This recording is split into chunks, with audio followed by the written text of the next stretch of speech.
வணக்கம். இந்திய விமானப்படையிலிருந்து group C civilian போஸ்ட்டுக்கு வேலைக்கு ஆள் எடுக்கிறாங்க. இது ஒரு பெர்மனன்ட் ஜாப். இந்த வேலைக்கு அப்ளை பண்றதுக்கு நீங்க 10th முடிச்சு 25 வயசுக்குள்ள இருந்தீங்கன்னா நீங்க அப்ளை பண்ணலாம். 30 வயசு வரை ஏஜ் ரிலாக்ஸேஷனும் கொடுக்குறாங்க. இதை பத்தின ஃபுல் டீடைல் நம்ம இந்த வீடியோல அடுத்து பார்ப்போம். இந்த எக்ஸாமுக்கு அப்ளை பண்றதுக்கு அப்ளிகேஷன் ஃபீஸ்னு எதுவுமே கிடையாது. அதனால ஒரு நல்ல சான்ஸ், இந்த எலிஜிபிலிட்டி உங்கள்கிட்ட இருந்ததுன்னா நீங்க கண்டிப்பா அப்ளை பண்ணுங்க.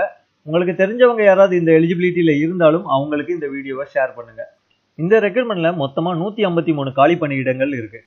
இதுல என்னென்ன போஸ்ட்டுக்கெல்லாம் ஆள் எடுக்கிறாங்க, என்னென்ன லொகேஷன்லாம் நம்ம அப்ளை பண்ணலாம், ரிட்டன் எக்ஸாம் எப்படி இருக்கும், என்னென்ன செலெக்ஷன் ப்ரொசீஜர்லாம் ஃபாலோ பண்ணுவாங்க அப்படிங்கிறத டீட்டெயிலாக நம்ம இந்த வீடியோல பார்க்கலாம். இந்த வருஷத்துக்கான ஏர்ஃபோர்ஸ் குரூப் சியோட ஃபர்ஸ்ட் ரெக்ரூட்மெண்ட் தான் இது. அடுத்து ரெண்டாவது ரெக்ரூட்மெண்ட்டும் விடுவாங்க. இந்த ஃபர்ஸ்ட் ரெக்ரூட்மெண்ட்ல எல்லா ஸ்டேஷனுமே நார்த் இந்தியாவில தான் இருக்கு. அதாவது நார்த் இந்தியாவில தான் அப்ளை பண்ணி நம்ம அங்கே போயிட்டு தான் எக்ஸாம் எழுதுற மாதிரி இருக்கும். இங்கே நம்ம போஸ்ட்ல தான் அப்ளை பண்ணோம், ஆஃப்லைன்ல தான் அப்ளை பண்ண முடியும்.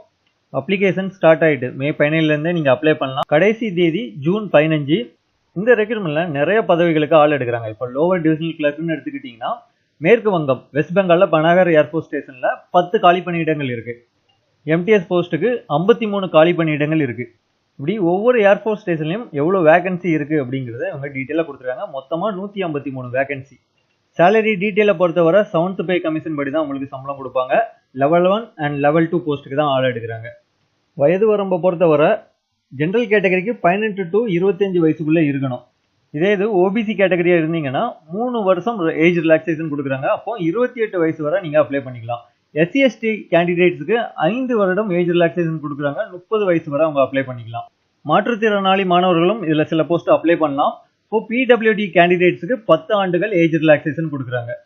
அடுத்து கல்வி தகுதியை பொறுத்தவரை ஒவ்வொரு போஸ்ட்டுக்கும் ஒவ்வொரு எஜுகேஷனல் குவாலிஃபிகேஷன் கேட்டிருக்காங்க. இப்போ எக்ஸாம்பிளுக்கு நீங்க டிரைவர் வேலைக்கு அப்ளை பண்றீங்கன்னா நீங்க 10th முடிச்சிருக்கணும், டிரைவிங் லைசன்ஸ் வச்சிருக்கணும், 2 வருஷம் எக்ஸ்பீரியன்ஸ் இருக்கணும். இதுல மேக்ஸிமம் பாத்தீங்கன்னா நிறைய பேர் எல்டிசி அண்ட் ஹெச்கேஎஸ் எம்டிஎஸ் இந்த வேலைக்கு தான் அப்ளை பண்ணுவீங்க. எல்டிசி அப்ளை பண்றீங்கன்னா நீங்க 12th முடிச்சிருக்கணும். இதுல டைப்பிங் ஸ்பீடு இருக்கணும் அப்படின்னு தான் போட்டிருக்காங்க. உங்களுக்கு டைப்பிங் சர்டிபிகேட் தேவையில்லை. ஜஸ்ட் அவங்க அந்த ஸ்கில் டெஸ்ட் வைக்கும் போது 35 வேர்ட்ஸ் per மினிட்ல நீங்க இங்கிலீஷ்ல டைப் பண்ணா போதும். அதே மாதிரி ஹவுஸ் கீப்பிங் ஸ்டாஃப், எம்டிஎஸ் இதுக்கெல்லாம் நீங்க 10th முடிச்சிருந்தாலே போதும். இது வந்து எக்ஸ்பீரியன்ஸ் 1 வருடம் டிசேரபிள் தான் சொல்லியிருக்காங்க. ஸோ அதனால எக்ஸ்பீரியன்ஸ் உங்களுக்கு கண்டிப்பா இருக்கணும்னு தேவையில்லை. பட் 1 வருஷம் இருந்ததுனாலும் நீங்க அந்த சர்டிபிகேட் வச்சு அனுப்பலாம். இப்போ செலெக்ஷன் ப்ராசஸ் என்னென்னலாம் இருக்கும் அப்படிங்கறத நம்ம பார்த்துருவோம். இதுல ஃபர்ஸ்ட் நீங்க அனுப்புற அப்ளிகேஷன் எல்லாமே வெரிஃபை பண்ணுவாங்க. அதெல்லாம் வெரிஃபை பண்ணிட்டு நீங்க எல்லா டாக்குமெண்ட்ஸும் கரெக்டா கொடுத்துருக்கீங்களா, உங்களுடைய குவாலிஃபிகேஷன் எல்லாம் கரெக்டா இருக்கா அப்படின்னு பார்த்துட்டு தான் அதுக்கப்புறம் உங்களுக்கு அட்மிட் கார்டை வீட்டுக்கு அனுப்புவாங்க. அதனால நீங்க அப்ளை பண்ணும்போதே எல்லா டாக்குமெண்ட்ஸுமே கரெக்டா வச்சு அப்ளை பண்ணுங்க. அதே மாதிரி எந்த ஒரு மிஸ்டேக்கும் இல்லாம அப்ளை பண்ணுங்க. இதுல நிறைய பேர் கேட்பாங்க, சார் அப்ளிகேஷனை வந்து நம்ம மார்க்கின் அடிப்படையில ரிஜெக்ட் பண்ணுவாங்களா அப்படின்னு கேட்பாங்க. உங்களுடைய மார்க்கின் அடிப்படையில இதுல ரிஜெக்ட் பண்ணவே மாட்டாங்க. நீங்க எல்லாம் கரெக்டா அப்ளை பண்ணிருந்தீங்கன்னா கண்டிப்பா உங்களுக்கு அட்மிட் கார்டு வந்துடும். அட்மிட் கார்டு வந்த பிறகு உங்களுக்கு ரிட்டன் எக்ஸாமுக்கு கூப்பிடுவாங்க. ஸோ அந்த ரிட்டன் எக்ஸாம் எப்படி இருக்கும் எல்லாம் நம்ம பார்ப்போம். அடுத்து ரிட்டன் எக்ஸாம்ல செலக்ட் ஆகிறவங்களுக்கு ப்ராக்டிக்கல் டெஸ்ட், ஸ்கில் டெஸ்ட், சில இடத்துல பிசிக்கல் டெஸ்ட்டும் கண்டக்ட் பண்ணுவாங்க. இதுல இந்த ஸ்கில் டெஸ்ட் எல்லாமே உங்களுக்கு குவாலிஃபைங் இன் நேச்சர் தான், ஜஸ்ட் பாஸ் ஆனா போதும். பட் இந்த ரிட்டன் எக்ஸாம் தான் ரொம்ப ரொம்ப முக்கியமான ஒண்ணு. இந்த ரிட்டன் எக்ஸாம்ல நீங்க எவ்வளவு மார்க் எடுக்கீங்களோ அதுதான் உங்களுடைய வேலையை தீர்மானிக்கக்கூடியது. அதனால இந்த எக்ஸாமுக்கு ப்ரிப்பேர் பண்றவங்க ரிட்டன் எக்ஸாமை நல்லா ஃபோக்கஸ் பண்ணி ப்ரிப்பேர் பண்ணுங்க.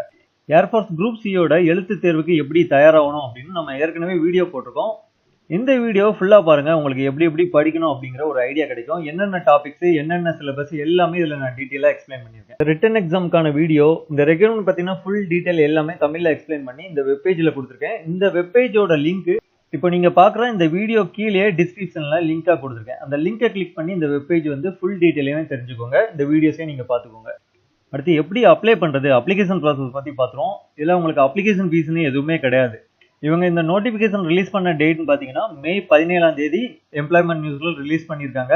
அதுல இருந்து 30 நாளுக்குள்ள நீங்க ஃபார்ம் எல்லாம் சப்மிட் பண்ணணும் அப்படின்னு சொல்லியிருக்காங்க. அதன்படி பார்த்தா ஜூன் 15 கடைசி தேதி. இந்த ஜூன் 15ங்கிறது சண்டே, ஞாயிற்றுக்கிழமை வருது. நீங்க முடிஞ்ச வர ஜூன் 14க்குள்ள அந்த ஸ்டேஷனை ரீச் ஆகுற மாதிரி பாத்துக்கோங்க. இப்போ நீங்க இது நார்த் இந்தியால இருக்கிறதுனால தமிழ்நாட்டுல இருந்து அப்ளை பண்ணும்போது ஜூன் ஃபர்ஸ்ட் வீக்கே நீங்க அப்ளை பண்ணாதான் இந்த ஜூன் 14க்குள்ள ரீச் ஆகும். ஸோ முடிஞ்ச வர சீக்கிரமா நீங்க இதுக்கு அப்ளை பண்ணுங்க.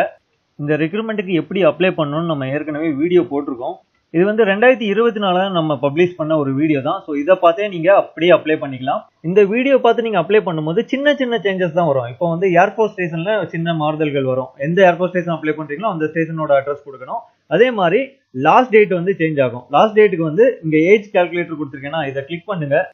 இந்த பேஜ் ஓப்பன் ஆகும்.